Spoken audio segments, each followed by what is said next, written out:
Okay, so in today's video, I want to talk about my top 10 most anticipated games from Xbox. And for my list, I'm going to do things a bit differently. A lot of people do their top 10 list starting from 10, working their way all the way down to 1. I'm going to start at 1 and work my way all the way down to 10.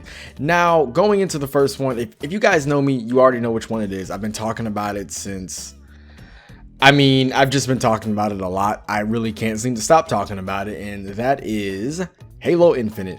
Now, man, for the first time, I went back and I played through all the Halo games from Reach all the way till 5, and I did it last year, and it was such a memorable experience. The games were all fun. I even loved Halo 5. I know that's such a, I know that game's very controversial, but I really enjoyed it. I thought it was great. And, like I said, from Halo Reach to 1, 2, ODST, 3, 4, 5, I think they're really good games. They're really good.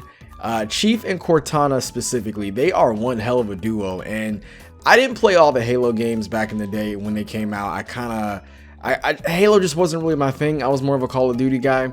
And when I got into Halo last year and I played through all the games, it really made me just realize how ahead of the times those games really were. And I know that the Bungie thing, and then it went over to 343. I get all that, but like I said, I loved 5. I thought 4 was amazing as well. Those games just hit different, and 4 did something that I felt 1, 2, and 3 might have been afraid to do. And I felt like they really tackled the Master Chief and Cortana story in a way that I don't think Bungie would have ever attempted to do. And I really respected that. They really took this massive IP and they're really trying to shift it in their own direction. And I really like that. I respect that, because I feel like anybody else would have kind of tried to play it safe almost. They would have done things that they know everybody would have wanted to see, more so than attacking a creative vision, if that makes any sense.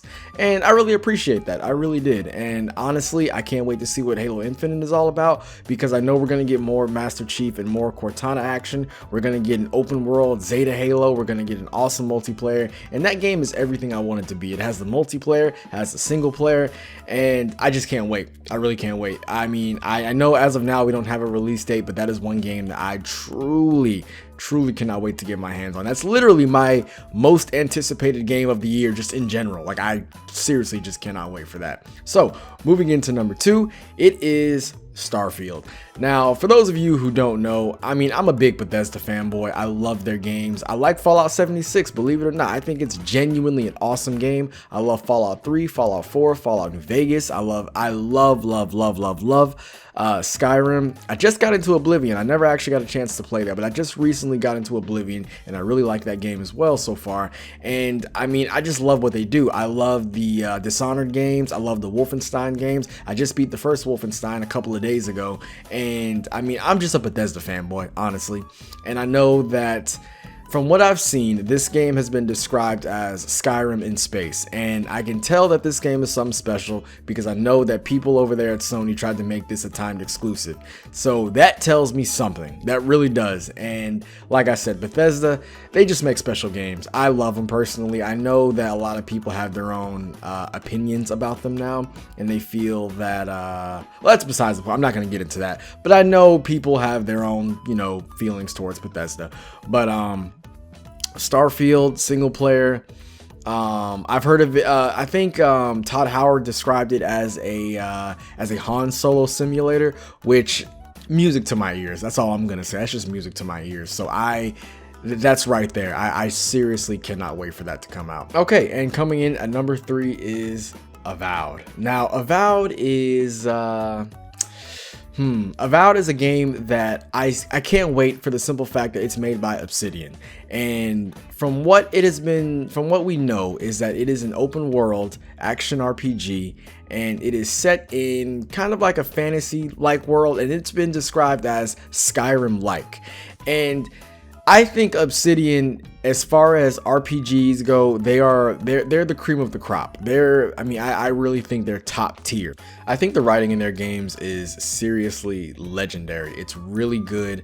I think the characters always have that certain pop that just make them feel so it makes them feel really alive. I know back in the Outer Worlds, I loved Parvati, And I loved Ellie. I loved all the characters in that game. They just really had personality. They had real personality. The dialogue in that game always felt thick, and I always felt like I was learning something. It never felt like it always felt meaty. It always felt meaty, and it always felt enjoyable, and it always felt like I was learning something. And I got a lot of chuckles from it as well. So I think that the writing in Avowed is going to be something special, and the fact that it's been described as Skyrim-like, it tickles me. It tickles me because, like I said, I'm a big Bethesda fan and I love Skyrim. So anywhere where we can kind of mix those things in there just a little bit, you know, I think it's going to be cool. And I'm a sucker for fantasy type games like that. Like I'm a sucker for them. I can't help it. It is what it is. But yeah, that's easily my number 3 game. I really can't wait. That's going to be something special. I have a feeling anyways that it's going to be something special. All right, moving into number 4, it is The Elder Scrolls 6. Now, we know basically nothing about this game. I mean, we got a trailer with a title and that's all we got. But like I said, Bethesda fanboy, if it's anything similar to Skyrim, I think I'm going to have a good time with that. And like I said, we don't really know much about it, so there's not much I can really say.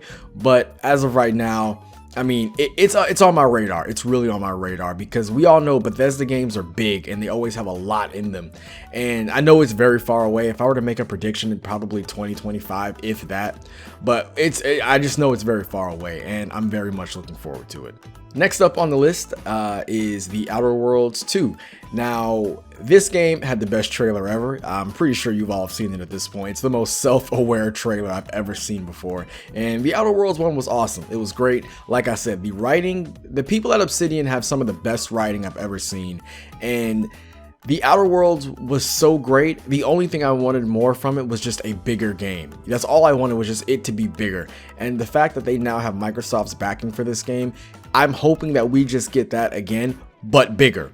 And I feel like it can only go right from there. It really can, because The Outer Worlds was damn near perfect. I mean, there were some things I would like to change, but it was a damn good game. Like I said, the writing was great, the characters were great, the gameplay was great. Although I do feel the combat can be worked on, but I still think it was great, and it was very fleshed out, and I just can't wait to see what they do with that. So The Outer Worlds 2, granted, like I said before, you know, with The Elder Scrolls 6, we don't really know much about it, but we do know that it is coming at some point. It is in development, and that's enough for it to really be in my list of my most anticipated games, because I really can't wait to see what they do with this game. Because like I said, The Outer Worlds 1, awesome. The Outer Worlds 2, as long as it's the same thing as 1 but bigger and better, I can't really complain. So that's definitely on my list. All right, and now the next game on the list is Fable.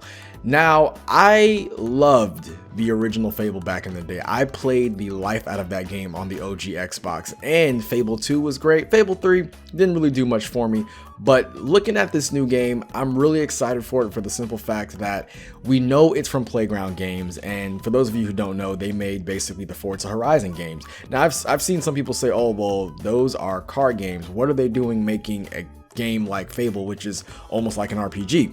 Well, I think the reason why that works out so well is because guess what Forza Horizon is? It's basically an open world game that's an RPG but with cars. So, and if you look at those games, they're beautiful. If you look at Forza Horizon 5, that game is absolutely stunning. I mean, it seriously is. So looking at that, using that as almost like a template for Fable, I think graphically we're in for a treat. Gameplay, of course, we're gonna have to wait and see, but that game is really up on my list. I have nothing but faith in the people over there at Playground Games, because they make some stunning games, and I loved Forza Horizon 4. I can't wait for 5. And like I said, they're making Fable, so you know, I'm all in for that. So that's definitely on my list of my most anticipated games. And next up on the list is Hellblade: Senua's Saga. Well, Hellblade 2: Senua's Saga. Now, I love the whole concept of Hellblade. I love the concept of battling with psychological trauma and trying to overcome it. And I believe Senua is a character that needs to be explored more. I think the first game was fantastic, and again, this is the same situation with The Outer Worlds, where it's a great game, but if you make it bigger, I just think it's just going to be fantastic. It's going to be great. And now that they also have Microsoft's backing, I think that Ninja Theory is going to do some insane things with this game. I think it's going to be one of those games that's going to be game of the year. I really think so, because from what we've seen of that little CGI trailer, it wasn't, you know, in game, but I feel like they're going to tackle some themes. They're going to tackle some themes that we've never seen before in games, and it's going to get really dark. It's going to get dark. It's going to get, you know, moody. It's going to be gritty, and I think it's going to be really, really good. So I can't wait for that. We really don't know much about this game either, other than the fact that it's in Iceland, and I mean, that's pretty much all we know. So we have to go off of that, but it's looking to be like something really special. So I can't wait for that. Granted, again, no release date, but we do know that it's coming at some point. It's in development. It has been in development for a little while, just like Fable and Avowed. So that's something to look forward to. Like I said, I love the first game, so just more of that, but bigger, is always a good thing. So that's definitely on my list as well. All right, next up on the list is Stalker 2.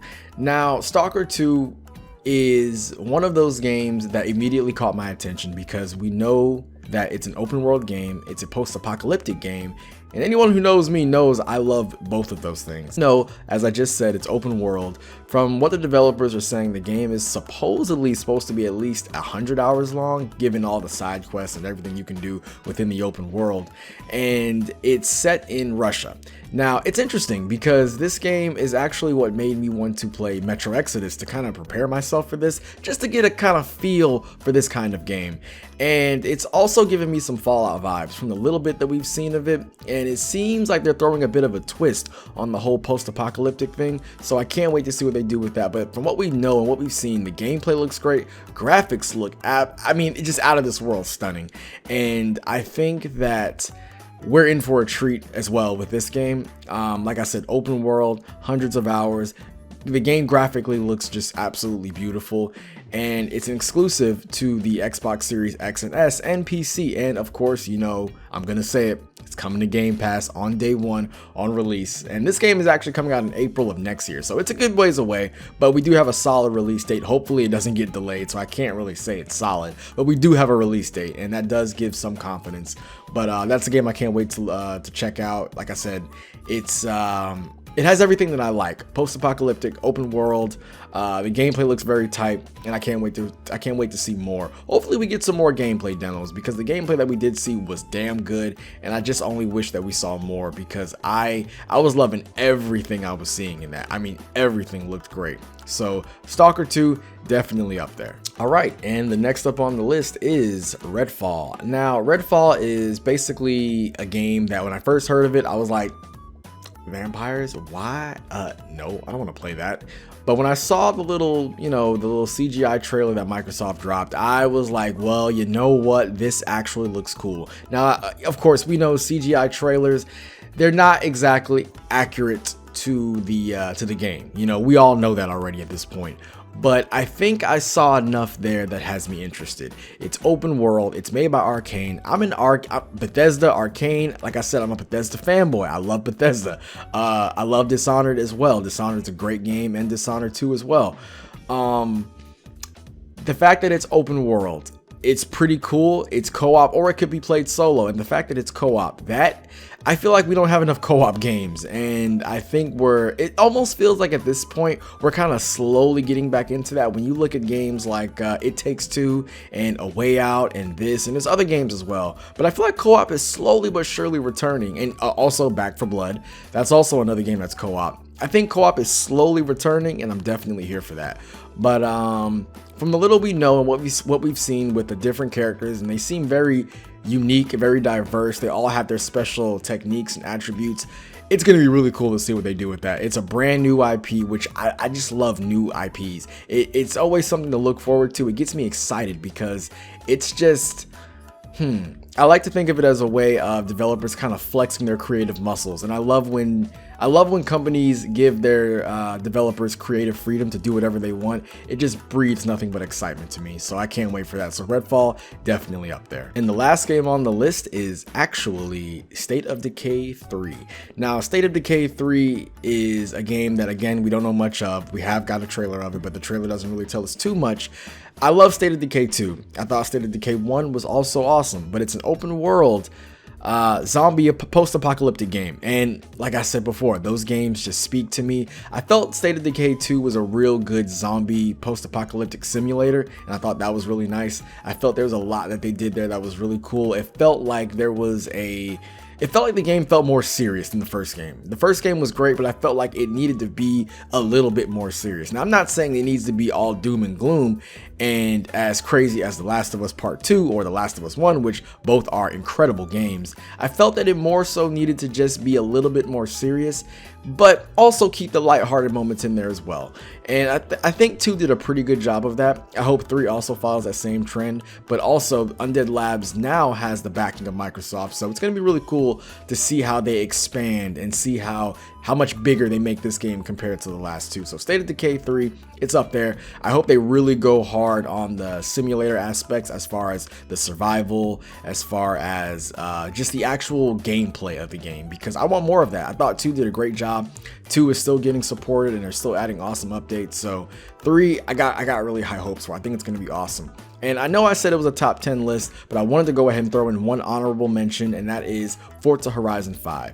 Now, Forza Horizon is a game that I never saw myself playing. I've never been a guy that's been into games with driving cars. It's just never been my thing. I've never gravitated towards that. But Forza Horizon 4 in particular, it's on Game Pass. You should check it out. And I tried it out, and let me tell you, I immediately found myself enjoying the game. It's very fun. There's something very satisfying about it. You know, racing and the open world and the very different things that they give you. That way, they do it in a way to where it doesn't feel dry, it doesn't feel boring, it doesn't feel like I'm doing the same thing over and over again. The game does enough to keep things fresh. And I feel like moving into 5, we already know how beautiful the game is. We've already seen gameplay of it. But I feel that this game is going to really do a lot to hold me personally. 4 is still also holding me. You know, granted, I just started playing it maybe a couple of weeks ago at this point, but I feel like 5 is going to do a lot for me personally. I know they have the Expeditions game mode, which is essentially like their campaign, and from what we've seen of the open world, it looks just drop dead gorgeous, and that's a game that I seriously cannot wait for. So, and that actually has a release date. I'll also note that November 9th, which is coming out this year. So Forza Horizon 5 is looking great. Also, another honorable mention, Psychonauts 2, that looks great. And yeah, you know, those are my top 10 games that I'm most excited for on the from the Xbox first party studios, and it's looking pretty bright. You know, the narrative of Xbox has no games is now gone. They have plenty of games, they have a lot of games, and in some cases they have too many damn games. So many games that I feel like it's going to be almost impossible to play them all. And the best thing about it, I'm going to keep saying it, it's coming to Game Pass all on day one, so you don't even have to worry about spending $60 or $70. They're all coming straight to Game Pass, so that's awesome, and I just can't wait. You know, we're in a great time with games right now, and I can't wait to see what the future is like. You know, Xbox is doing great things. Sony's doing great things as well with a lot of their games. Horizon Zero Dawn looks just out of this world stunning, so it's gonna be great. We're in for a very, very fun generation. But so that's it for my list. Let me know what yours is. What are your most anticipated games, not just from Xbox, no, from PlayStation or Nintendo as well. Let me know what you're looking forward to in gaming right now. So that's it for this video. If you enjoyed it, please be sure to give it a thumbs up because it really does help the channel grow. Be sure to share it on your favorite social media platform, be it Facebook, Twitter, Instagram, whatever you use, and I'll catch you all in the next video. So thanks for watching. I hope you enjoyed it, and as always, have a great day.